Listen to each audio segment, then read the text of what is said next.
जय श्री कृष्ण। राधे राधे। मित्रों, छठा अध्यायना 14मा श्लोकमां आपणे जोयुं काले कि भगवाने वात करी कि प्रशांत आत्मा, शांत, एकदम शांत अंतःकरण वाळो, एना माटेना बीजी वातो तो भगवाने करी, पण एमनी साथे साथे विगत वीहि ब्रह्मचारी व्रते स्थितः, निर्भय थई ब्रह्मचारी व्रतमां स्थिर रही, પછી મનઃ સંયમ્ય શબ્દ ભગવાને વાપર્યો અને મત ચિત્ત, મનને સંયત કરી મારામાં ચિત્તને જોડી દે, આ બંને વસ્તુ કરવાની વાત હતી. પછી યોગી શબ્દ કીધું, સાવધાનતાથી યોગી, અને પછી એમણે બેસવાની વાત. મત પરહ, મારા પરાયણ થઈ અને આસિત એટલે બેસે. હવે ભગવાને અત્યાર સુધી જે 10મા શ્લોકથી ચાલુ કરીને 10, 11, 12, 13, 14માં જે ધ્યાન યોગનું વર્ણન કર્યું, હવે ધ્યાન યોગના ફળશ્રુતિનું વર્ણન કરે છે. 15મા શ્લોકમાં ધ્યાનથી પ્રાપ્ત થનારા ફળની વાત કરે છે.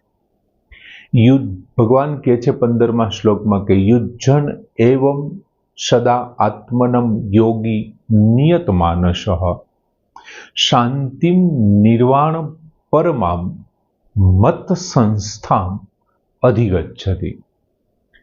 યુજ્જન એવં સદા આત્મનમ યોગી નિયત માનસ, નિયત માનસ વશ કરેલા મનનો, નિયત માનસ એટલે વશ કરેલા મનનો.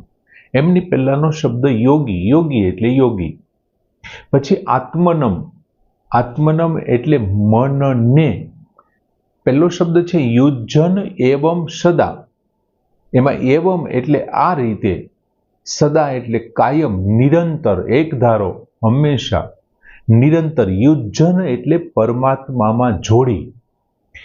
નિયત માનસ યોગી, વશ કરેલા મનનો યોગી, વશ કરેલા મનનો યોગી. આત્મનમ મનને, એવમ સદા યુજ્જન, એવમ આ રીતે નિરંતર પરમાત્મામાં જોડી.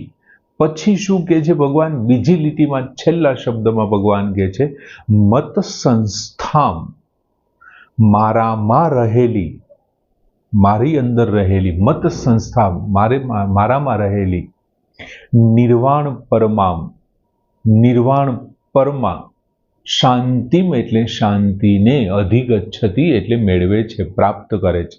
મારામાં રહેલી નિર્વાણ પરમામ શાંતિને પ્રાપ્ત કરે છે. હવે ભગવાને વાત કરી કે પહેલા કેવો હોવો જોઈએ એમના વિશેની વાત કરી. ધ્યાન, ભગવાને અહીં ધ્યાન યોગનું ફળ આપ્યું છે કે વશ કરેલા મનનો યોગી મનને આ રીતે નિરંતર પરમાત્મામાં જોડી, નિરંતર પરમાત્મામાં જોડી મારામાં રહેલી નિર્વાણ પરમ શાંતિને પ્રાપ્ત કરે છે. હવે કેવી રીતે શાંતિને પ્રાપ્ત કરે છે એમના માટે ભગવાને પહેલો શબ્દ વાપર્યો નિયત માનસ. હવે નિયત માનસ યોગી, કેવો યોગી હોવો જોઈએ? તો કે નિયત માનસ. પહેલા તો યોગી એટલે શું? તો કે મન ઉપર જેમનો અધિકાર છે ને તે યોગી છે. જેમની મન ઉપર સંપૂર્ણ સત્તા ચાલે છે ને તે યોગી છે. ધારે ત્યારે મનને પોતાના પાસે ખેંચી લે અને ત્યારે ત્યારે પોતાના મનને ગમે તેમાં લગાડી શકે ને એનું નામ યોગી છે. એવું કેવું હોય ને તો કહી શકાય, એમાં કોઈ ખોટું નથી, અતિશયોક્તિ નથી. માત્ર ને માત્ર જેમનો પરમાત્માનો જ ઉદ્દેશ્ય છે, પરમાત્મા સિવાય બીજું કોઈ પ્રાપ્ત જ નથી કરવું, સંસાર સાથેના સંબંધથી તેમને રસ, સંસાર સાથેના સંબંધમાં તેમને રસ જ નથી, એવા વ્યક્તિ વિશેની વાત કરી છે. અને સંસાર સાથે સંબંધ એમને રાખવાની ઈચ્છા નથી, અથવા તો એમનો કોઈ સંબંધ નથી. બીજું, જો તમે સંસાર સાથે માની લો કે સંબંધ રાખો તો તમે ધારો ને તો પણ તમારું માનસ છે ને નિયત નહીં થાય. આપણે પૂર્વ શ્લોકમાં જોઈ લીધું એટલે આપણે રિપીટ નથી કરવાની ઈચ્છા. એમ અહીંયા ભગવાન શું કહે છે? કેવા યોગીની વાત કરે? નિયત માનસ. તો કે નિયત, જેમનું મન નિયત થઈ ગયું છે, વશમાં છે, માનસ એટલે મન, તો સંસાર સાથેના જો મનને સંબંધ હશે ને તો એનો વશમાં હશે જ નહીં. એ વિવિધ પ્રકારની કામનાઓ, પરિસ્થિતિ, અનુકૂળ પ્રતિકૂળતાઓ, આસક્તિ આ બધાની અંદર ફસાયેલું હશે, માટે ન હોઈ શકે. એટલે માત્ર ને માત્ર પરમાત્માનો જ ઉદ્દેશ્ય હોય, જે પરમાત્માને પ્રાપ્ત કરવાનો ઉદ્દેશ્ય જેમને છે ને એવો જે વ્યક્તિ છે ને નિયત માનસ યોગી કહેવાય. હવે ખરેખર એક રીતે જોઈએ ને મિત્રો, તો અહીંયા સાધકની ધ્યાન યોગમાં ભૂલ શું થાય છે ખબર? કે પોતાની જાતને ગૃહસ્થી સમજે છે અને સાધના કોની કરે છે? ધ્યાન યોગની કરે છે. અને એમને કારણે શું થાય છે? સફળતા બહુ મોડી મળે છે. દાખલા તરીકે હું પોતે ગૃહસ્થી છું. હવે હું એક વસ્તુ એ પહેલા નક્કી કરી નાખું કે ભાઈ હું તો ગૃહસ્થી છું. જ્યારે આશ્રમની અંદર રહેવા વાળો, જંગલમાં ધ્યાન યોગ કરવા વાળો છે, એ થોડો ગૃહસ્થી છે. ગૃહસ્થી એમના પ્રમાણે કરવું જોઈએ, આ બોલાય એના પ્રમાણે કરવું જોઈએ. પણ હવે એ ધ્યાન યોગ કરે છે અને હું ધ્યાન યોગ કરું છું, તો રસ્તો તો બે એક જ પસંદ કર્યો પરમાત્મા સુધી જવા માટેનો. તો જેટલા માઇલસ્ટોન છે, જેટલા સ્ટોપ છે, એ જે એમને આવશે એ જ મને આવશે. એટલે એક વખત તમે નક્કી કરી લ્યો છો કે હું ગૃહસ્થી છું તો મને આટલી છૂટ મળવી જોઈએ, આવી છૂટ ક્યાંથી હોઈ શકે? અહીંયા કોઈ રિઝર્વ કોટા છે જ નહીં. આની અંદર આમાં ભગવાન પાસે કોઈ રિઝર્વ કોટા નથી. એટલે હું ગૃહસ્થી છું ને એ તો સાધુ છે ને એ સંન્યાસી છે, એને માટે ચાલે ને એવું ન ચાલે. સાધના ધ્યાન યોગની તમે કરો છો તો પછી આ બધું છોડી દો કે હું ગૃહસ્થી છું ને હું બ્રહ્મચારી છું ને હું વાનપ્રસ્થાશ્રમ વાળો છું ને હું સંન્યાસ્તાશ્રમ વાળો છું. એક તો આશ્રમોમાંથી બહાર નીકળવું પડે, બીજું શેમાંથી? ધર્મમાંથી બહાર નીકળવું પડે. બ્રાહ્મણ, ક્ષત્રિય, વૈશ્ય, શુદ્ર. હું બ્રાહ્મણ છું, હું ક્ષત્રિય છું, હું વૈશ્ય છું, હું શુદ્ર છું. આ બધી જ બાબતોમાંથી નીકળવું પડે. નિયત માનસ યોગી. નિયત માનસ, વશ કરેલા મનનો. તમે જે જગ્યાએ હો, જે આશ્રમમાં, જે ધર્મમાં, ગમે ત્યાં, તમે બ્રહ્મચારી હો, સંન્યાસી હો કે પછી ગમે તે હો, તમારે ખાલી એક જ કરવાનું છે, મનને વશ કરવાનું છે. નિર્વાહ બંધ નથી કરી દેવાનો. તમે વનમાં રહેતા હશો તો પણ તમારો શરીરનો નિર્વાહ કરવાનો છે, અને સંસારમાં રહ્યો છો તો પણ શરીર નિર્વાહ કરવાનો છે. અને અર્જુનની જેમ નથી કે આના કરતાં તો હું ભિક્ષાવૃત્તિથી જીવન જીવવાનું વધારે પસંદ કરીશ. ભગવાને એવું નથી કીધું કે નિર્વાહ બંધ કરી. નિર્વાહ પૂરતું કરવાનું, પણ મન છે એ મનને શું કરવાનું છે? વશ કરવાનું છે. નિયત માનસ. અને એ ક્યારે થઈ શકે? કે તમારો ઉદ્દેશ્ય નક્કી હોવો જોઈએ કે મારે પરમાત્મા પ્રાપ્તિ જ કરવી છે, બીજું કંઈ ન ખપે એમ. અને જ્યારે આવું થશે ને, તારો મારે ઉદ્દેશ્ય માત્ર ને માત્ર પરમાત્મા હશે ને, ત્યારે સાંસારિક રિદ્ધિ સિદ્ધિ નહીં, માત્ર પરમાત્મા છે ને ત્યારે સાંસારિક રિદ્ધિ સિદ્ધિઓ મને આકર્ષી નહીં શકે. અને જ્યારે સાંસારિક રિદ્ધિ સિદ્ધિઓ મને આકર્ષે નહીં, મારો એ ઉદ્દેશ્ય ન હોય ને, ત્યારે મારી અંદર રહેલી અહમતા છે ને એમની મેળે ઓગળવા લાગશે. અને જ્યારે મારી અહમતા ઓગળશે ત્યારે હું પણ ને મારા પણ ઓગળવા માંડશે ને, એટલે એની મેળે મેળે મન છે ને નિયત થઈ જશે, વશ થઈ જશે મન છે. પછી અહીં એવું કીધું કે યુજ્જન એવ સદા આત્મનમ. એમાં એવમ શબ્દ આપ્યો, યુજ્જન એવમ. એવમ એટલે આ રીતે. હવે આ રીતે એટલે કયો? તો કે 10મા શ્લોકથી ભગવાને ચાલુ કર્યો. આ 15મો શ્લોક આલે છે. 10મા શ્લોકથી 14મા શ્લોકમાં ભગવાને જે કાંઈ વર્ણન કર્યું ને, એમાં આસન માટેનું વર્ણન કર્યું, ધ્યાન માટેનું વર્ણન કર્યું, મનની સ્થિતિ માટેનું, અંતઃકરણ માટે, એ બધાને માટે અહીંયા શબ્દ વાપર્યો છે આ રીતે, એવમ, આ રીતે. દાખલા તરીકે 10મા શ્લોકમાં ભગવાને કીધું યોગી યુજ્જિત સતતમ, એને સતત એમને પરમાત્મા સાથે જોડવું.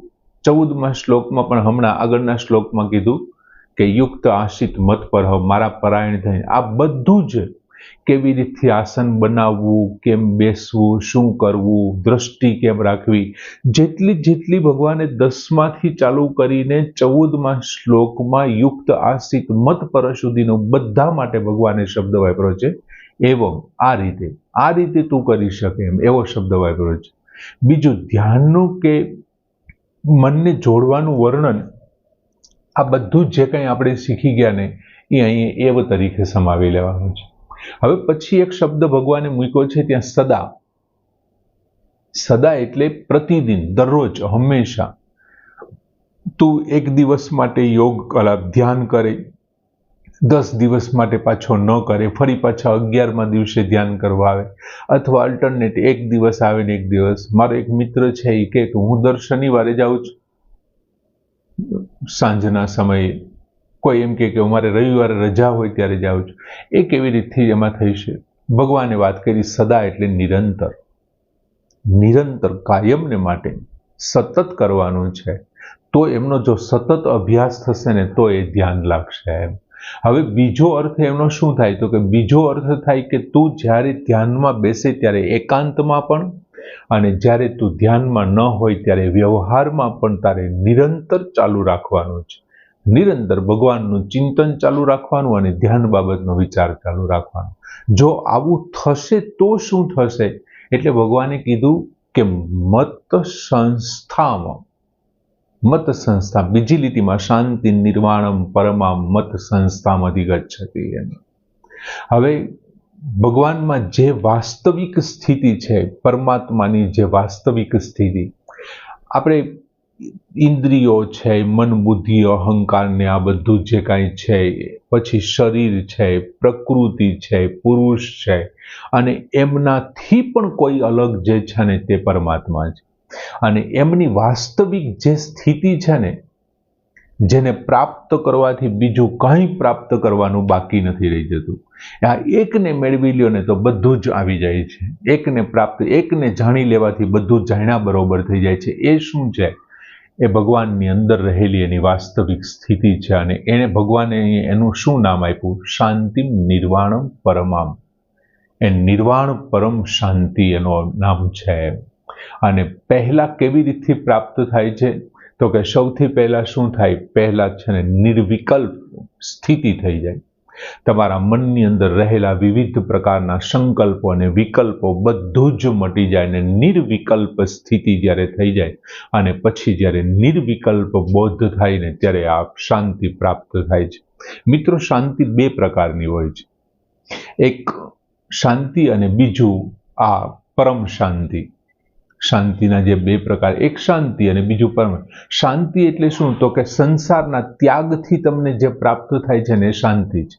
સંસાર છોડી દેવાથી જે આપણને પ્રાપ્ત થાય એને શાંતિ કહેવાય. સંસાર સાથેનો સંબંધ છોડી દો તો એ શાંતિ મળે, તમને સુખ પ્રાપ્ત થાય છે. પણ જ્યારે તમે સંસાર છોડી અને પરમાત્માની અંદર ભળી જાઓ, પરમાત્મામય બની જાઓ, અને પછી જે પ્રાપ્ત થાય છે ને એ જે પરમાત્માની વાસ્તવિક જે સ્થિતિ તમને મળી જાય, તમે જ પરમાત્મા બની જવાના. તમારો આત્મા જ પરમાત્મા બની જવાનો છે. એમને પરમ શાંતિ કહેવાય.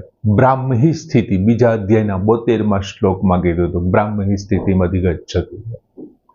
5મા અધ્યાયના 12મા શ્લોકમાં ભગવાને એ જ શાંતિ માટે નૈષ્ઠિકી શાંતિ એવો શબ્દ વાપર્યો હતો. આપણે ત્યારે પણ ઉલ્લેખ કર્યો હતો આ શ્લોકનો, કે બીજા આ 6થા અધ્યાયના 15મા શ્લોકમાં ભગવાને ત્યાં નિર્વાણ પરમામ શાંતિ, અને 5મા અધ્યાયના 12મા શ્લોકમાં ભગવાને નૈષ્ઠિકી શાંતિ વિશેની વાત કરી. 9મા અધ્યાયના 31મા શ્લોકમાં આ જ શાંતિને ભગવાને શાશ્વત શાંતિ વિશે અને અહીં પરમ નિર્વાણ શાંતિ વિશે. જો આવી રીતે ધ્યાન યોગ કરવામાં આવે, સૌથી પહેલા મનને વશ કરેલા મનનો યોગી હોય એ પોતાના મનને એમની સાથે, પરમાત્મા સાથે જોડી દે. અને જેવો જોડી દેશે, પણ વશ કરેલું મન હોવું જોઈએ, અને એ મનને પરમાત્મા સાથે જોડી દે તો પરમાત્માની અંદર જે વાસ્તવિક સ્થિતિ છે એ પરમામ નિર્વાણ પરમામ શાંતિમ અધિગચ્છતિ. ભગવાને પોતે કીધું મત સંસ્થામ, મારી અંદર રહેલી, મારી અંદર જ છે એ શાંતિ, અને એ તને પ્રાપ્ત થશે. આમાં અહીં ભગવાને ધ્યાન યોગનો ફળનું વર્ણન કરતા કીધું કે યુજ્જન એવમ સદાત્મનમ યોગી નિયત માનસ શાંતિમ નિર્વાણ પરમામ મત સંસ્થામ અધિગચ્છતિ. અહીં પૂર્ણ કરીએ. જય શ્રી કૃષ્ણ.